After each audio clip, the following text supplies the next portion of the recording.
दुल्हन के जोड़े में बैठ इंतजार कर रही झनक, लेकिन अर्शी आई पुलिस को वहां लेकर। जी हाँ दोस्तों, हम बात कर रहे हैं स्टार प्लस के शो झनक की। तो दोस्तों, आगे बढ़ने से पहले अगर आप इस चैनल पर नए हैं तो इसे सब्सक्राइब कर दीजिए, साथ ही बेल आइकन दबाना ना भूलें। वीडियो अच्छा लगे तो इसे लाइक ज़रूर कीजिएगा। चलिए आगे बढ़ते हैं दोस्तों। जैसे कि झनक सीरियल में अभी तक आपने देखा है कि झनक दुल्हन की तरह तैयार होती निमि अनिरुद्ध को बुलाकर लाती है और झनक को दिखाती है। अनिरुद्ध झनक को देखकर देखता ही रह जाता है। अब दूसरी तरफ सभी शादी की तैयारी करने लगते हैं। सभी लोग झनक और अनिरुद्ध का इंतज़ार करते हैं। झनक अनिरुद्ध से बोलती है, सर जी, हमें शादी नहीं करनी चाहिए क्योंकि मुझे डर लग रहा है, क्योंकि आपका और अर्ची दीदी का डाइवोर्स नहीं हुआ है। अनिरुद्ध बोलता है, झनक तुम क्या चाहती हो, मैं सबको जाकर बता दूं कि यह शादी नहीं होगी। झनक बोलती है, हाँ यही करनी चाहिए, क्योंकि अनिरुद्ध बोलता है, 2 दिन बाद तो हमारा डाइवोर्स हो ही रहा है। छोटान और मीनू झनक को बुलाने के लिए आते हैं। झनक डर रही होती है कि आज कुछ बुरा ना हो जाए। अर्शी अनिरुद्ध के घर जाने लगती है। अभी सिद्धार्थ को कॉल करके बोलती है, सिद्ध तुम मेरे साथ होते हो तो मुझे बहुत अच्छा होता है। सिद्ध बोलता है, अर्शी मैं हूं ना तुम्हारे साथ, तुम अकेले तो नहीं हो, तुम्हारे साथ पुलिस भी है। बस तुम्हें यही बोलना है कि अनिरुद्ध शादीशुदा होते हुए भी दूसरी शादी कर रहा है। तुमने उनसे बोला कि तुम्हें उस घर से निकालने के लिए बहुत मजबूर किया गया है, बाकी सब पुलिस संभाल लेंगे और मैं तुम्हारे पास ही हूँ। अब मैं भी आ रहा हूँ। अर्शी बोलती है, तुम सिड खुद से बोलता है, मैं अर्शी से क्या बोल दिया, मैं तो तुझे घर भी जाना है, जाकर पैकिंग करनी है। सिड बोलता है, कुछ नहीं। अब अर्शी सिड का कॉल कट कर देती है। अब दूसरी तरफ बोस हाउस में पुलिस आती है। सभी लोग पुलिस को देखकर शॉक हो जाते हैं। पुलिस के साथ अर्शी भी आती है। अभी अनिरुद्ध और झनक भी आते हैं। अर्शी बोलती है, यह दोनों शादी करने जा रहे थे बिना डाइवोर्स के। अनिरुद्ध बोलता है, अर्शी अब तुम कितने रूप दिखाओगी, बीमार थी ना तुम, इसलिए डाइवोर्स के पेपर साइन करने नहीं आई। पुलिस बोलती है, आप मेरे सवाल के जवाब दीजिए, आप दोनों शादी करने जा रहे थे या नहीं। तभी जनक बोलती है, अगर मैं बोलूं यहाँ पर शादी नहीं हो रही थी, एक छोटी सी रस्म करने जा रहे हैं, तो यहाँ पर आपको देखकर ऐसा क्यों लग रहा है कि शादी हो रही है। मुझे देखकर आपको लग रहा है कि मैं शादीशुदा हूँ। मेरे गले में मंगलसूत्र और मांग में सिंदूर वरमाला पहनी है मैं क्या मैंने, इससे साफ जाहिर हो रहा है कि मेरी शादी नहीं हुई है। अर्शी बोलती है, झनक तुम्हें लग रहा है कि तुम बहुत स्मार्ट हो और हम यहाँ बेवकूफ़ लग रहे हैं। झनक बोलती है, अर्शी दीदी मैं लॉजिक के साथ बात कर रही हूँ और आप कानून का सहारा लेकर इस घर में आई हैं, तो आप मुझ पर मत कीजिए, कानूनी सबके खिलाफ हो जाए है तो आप बात उनसे नहीं कर रही हूँ, जिन्हें आप लेकर आए हैं उनसे बात कर रही हूँ। मीनू बोलती है, अर्शी तुम इतना गिर जाओगी। अर्शी बोलती है, अनी मेरे होते हुए भी किसी दूसरी लड़की से शादी करने जा रही है, इसे क्या आप कहेंगी कि अंधा भी देखकर बता देगा कि यहाँ तुम दोनों की शादी हो रही है। जनक बोलती है, पर कानून ऐसा नहीं करते हैं, कानून सबूत मांगता है। इल्ज़ाम तो लगा दिया, अब सबूत भी इकट्ठा कीजिए। जी हाँ दोस्तों, लेकर बेहद उत्साहित होते हैं। वहीं दूसरी तरफ अर्शी इस शादी को रोकने के लिए पूरी तरह से तैयार बैठी होती है, लेकिन अनिरुद्ध और झनक की शादी पूरी रीति रिवाज और पारंपरिक विधियों से साथ जैसी ही शुरू होती है, तभी वहां अचानक अर्शी की एंट्री होती है और उसकी मौजूदगी पूरे माहौल को हंगामे में बदल देती है। शादी की खुशियां पलों में झगड़ते और अशांति के बदल जाती है और इसी बीच किसी न किसी बहाने से शादी रोक दी जाती है। यह झटका झनक सह नहीं पाती है और उसका दिल पूरी तरह से टूट जाता है। बिना किसी को कुछ बताए वह कोलकाता हमेशा के लिए छोड़ने का फैसला कर लेती है और निकल पड़ती है एक नई अनजान मंजिल की ओर। लेकिन उसकी मुश्किलें अब भी खत्म नहीं होती, क्योंकि झनक उस वक्त गर्भवती होती है और उसके पेट में अनिरुद्ध का बच्चा होता है। अगर अनिरुद्ध को इस बारे में कोई जानकारी नहीं होती और उसे यह गलतफहमी हो जाती है कि झनक ने उसे धोखा दिया और बिना कोई कारण बताए उसे छोड़कर चली गई, वह सोचता है कि अगर झनक थोड़ी सी भी समझदारी दिखाती और उस पर भरोसा करती तो वह अर्शी से तलाक लेकर रह ही जाता और फिर उनकी शादी हो को कोई नहीं रोक पाता। इसी गलतफहमी के चलते अनिरुद्ध झनक से नफरत करने लगता है। लेकिन उधर झनक उत्तर प्रदेश के एक छोटे से गांव में जाकर बस जाती है, जहां वह एक प्यारी सी बेटी को जन्म देती है जो धीरे धीरे बड़ी होती है। लेकिन हालात ऐसे बनते हैं कि वह बच्ची एक औरत को अपनी माँ समझने लगती है और झनक अपने ही बच्चे को अपनी माँ के रूप में न पहचानते नहीं देख पाती है। वह उस मासूमियत को देखकर भी खुद को मजबूर महसूस करती है। इसी बीच अनिरुद्ध बहुत मेहनत और संघर्ष करके एक सफल और अमीर इंसान बन जाता है और अपने एक प्रोजेक्ट के सिलसिले में उसी गांव में आता है जहां झनक रह रही होती है। वहां उसकी मुलाकात होती है उस व्यक्ति से जिसे सब झनक का पति समझते हैं। दोनों के बीच पहले तीखा झगड़ा होता है, लेकिन फिर हालात धीरे धीरे दोस्ती में बदल जाते हैं और अनिरुद्ध को एहसास नहीं होता है कि वह उसी व्यक्ति के करीब आ रहा है जो उसकी झनक का ढोंग पति बना हुआ है। लेकिन जब अनिरुद्ध की नज़र अचानक झनक पर पड़ती है तो उसका दिल जोर से धड़क जाता है और लेकिन उसका झनक अनिरुद्ध के सामने अनजान बनने का नाटक करती है, क्योंकि वह नहीं चाहती कि उसकी बेटी की सच्चाई सामने आए और वह नहीं चाहती कि अनिरुद्ध दोबारा किसी दर्द से गुजरे। अब देखना यह होगा कि क्या अनिरुद्ध अपनी झनक को पहचान पाएगा, क्या उसे समझ आएगा कि झनक आज भी उसी से प्यार करती है और क्या दोनों के बीच गलतफहमियां खत्म होकर उनका अधूरा प्यार दोबारा मुकम्मल हो पाएगा। जी हाँ दोस्तों, आगे की तरफ देखते हैं कि क्या होता है। वैसे ही दूसरी तरफ झनक भी इससे देख के अनजान बनने की कोशिश करती है कि उसको वो ना जाने पाए। चला जाता है। अर्शी बोलती है, मॉम मैंने यह डिसीजन लिया है, सही तो है ना? सृष्टि बोलती है, अर्शी तुमने अपनी आज़ादी चुनी है। सृष्टि पूछती है, सिड अब तुम्हारा आगे का क्या प्लान है? अब दूसरी तरफ झनक और अनिरुद्ध हॉस्पिटल से चले आते हैं। अनिरुद्ध बोलता है, थमी आपको क्या हुआ है? थमी बोलती है, यह सब जो कुछ हो तुम कर रहे हो इसी का कारण है, मेरा पैरों का हाल है। अनिरुद्ध बोलता है, अब तो मैं सही कर रहा हूँ तो आप ऐसा मत बोलो। झनक बोलती है, एक नुस्खा जानती हूँ जिससे आपकी पैरों की दर्द कम हो जाएगी। थमी बोलती है, तो मुझे तुम्हारे नुस्खे की ज़रूरत नहीं है। झनक तेल बनाने चली जाती है। छोटन बोलता है, माँ आप याद कीजिए, आप ही कह रही गिरी कहीं नहीं थी। थमी बोलती हैं, नहीं मैं कहीं गिरी फिरी, याद आता है कि वह बाथरूम में गिर गई हैं।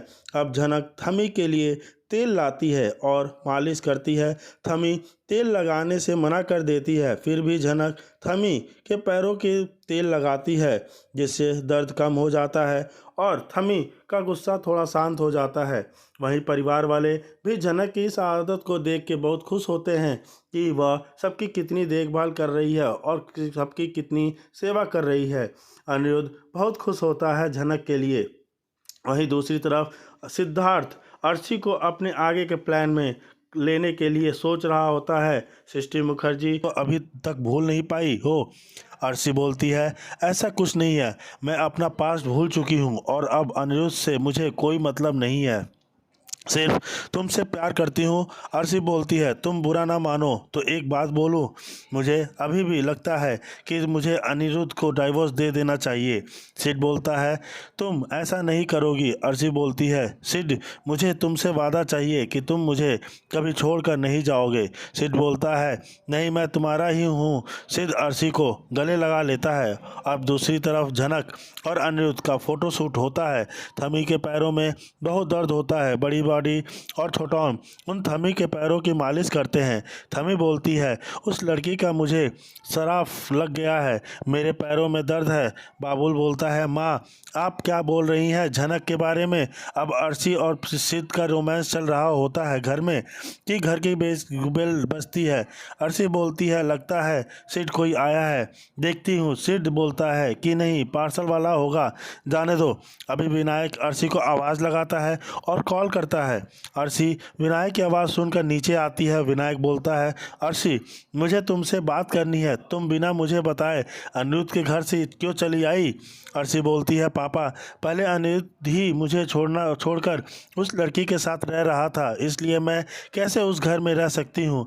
विनायक बोलता है, पर अर्शी मुझे तो बताना चाहिए था ना। अर्शी बोलती है, मैं यह सब आपको बताने ही वाली थी, तभी सृष्टि वहाँ पर आ जाती है। विनायक बोलता है, सृष्टि तुम यहाँ हाँ। सृष्टि बोलती है, मैं अर्शी से मिलने आई हूँ। तभी मिमी को आशीर्वाद की रस्म के लिए झनक को तैयार कर रही होती है, तो भी विपाशा अर्शी को कॉल करके बताती है कि आज आशीर्वाद की रस्म हो रही है। अर्शी, अनिरुद्ध तुम्हारे प्यार को भुलाकर झनक के पीछे ऐसे दीवाना हो गया है जैसे उससे कभी तुमसे प्यार ही नहीं था।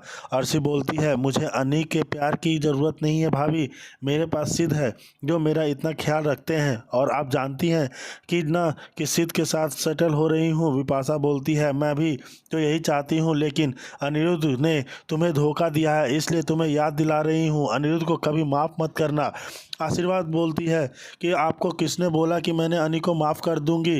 विपाशा बोलती है, तुम चाहो तो मैं तुम्हें फ़ोटो भेज सकती हूँ आशीर्वाद की रस्म की। आशीर्वाद बोलती है, नहीं, मुझे नहीं देखना है। अब दूसरी तरफ अनिरुद्ध झनक को देखता है तो उसकी नज़र नहीं हटती है। विपाशा अर्शी से बोलती है, झनक ने तुम्हारा दिल तोड़ा है और तुम्हारा घर और पति छीना है, यह सब मत भूलना। अर्शी बोलती है, भाभी, मैं सृष्टि मुखर्जी की बेटी हूँ, अर्शी मुखर्जी, मैं बदला तो लूँगी, ऐसा बदला लूँगी कि झनक की ज़िंदगी बर्बाद हो जाएगी।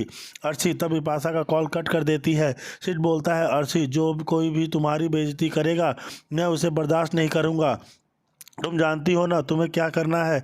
अब झनक और अनिरुद्ध बड़ों के आशीर्वाद लेते हैं, तब थमी के आशीर्वाद की बारी होती है। बबूल बोलता है, माँ, आप झनक को आशीर्वाद नहीं दे देंगी।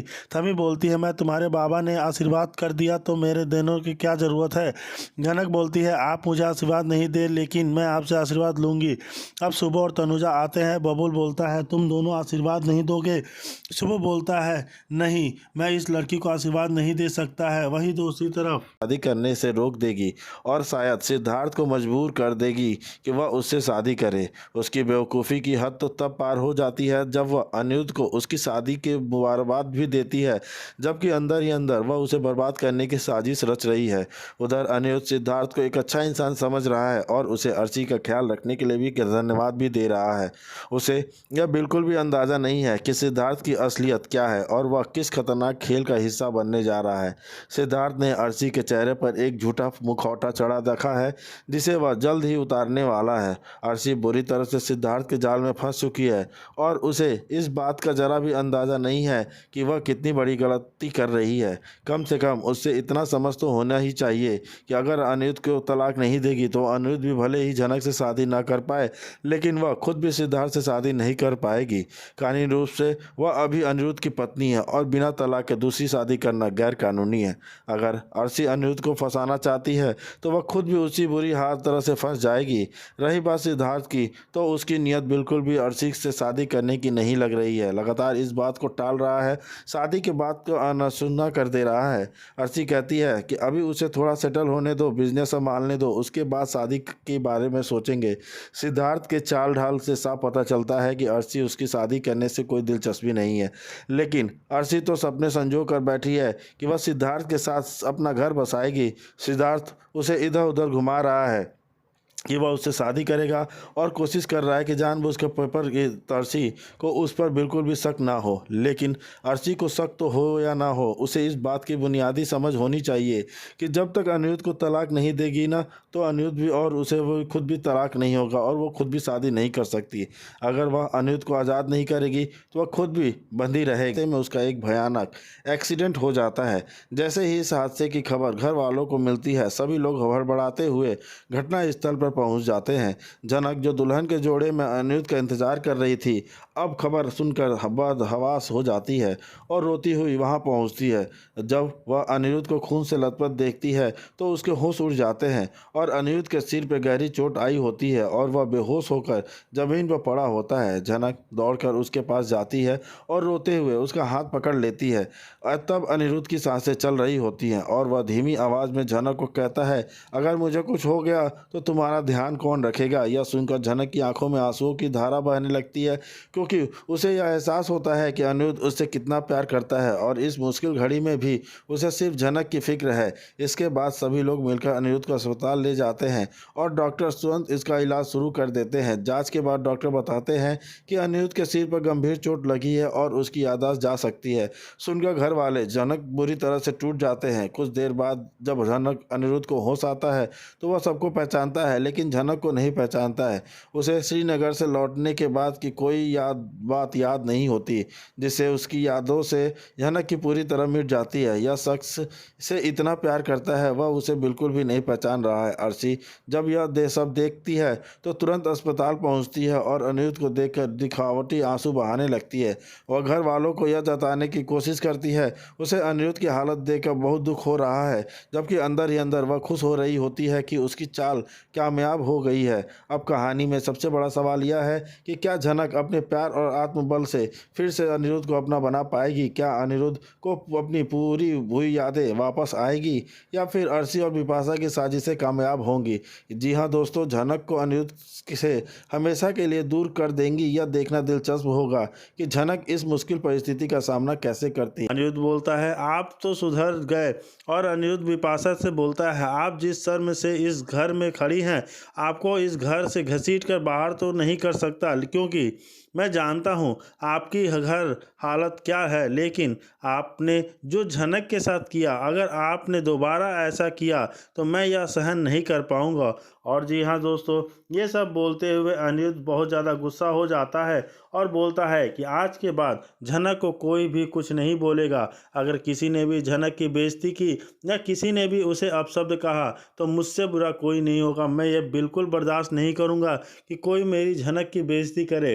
अगर कोई ऐसा करता है तो मैं यह घर छोड़कर हमेशा हमेशा के लिए चला जाऊंगा, आप सभी लोगों से अपना रिश्ता तोड़ दूंगा। वहीं झनक बोलती है मेरी कोई गलती नहीं है, अर्शी दीदी तो गई तो वो अपनी मर्जी से गई है, उनके साथ सिद्धार्थ है और वो सिद्धार्थ के साथ रहना चाहती है, उससे शादी करना चाहती है, तो इसमें कोई कुछ नहीं कर सकता।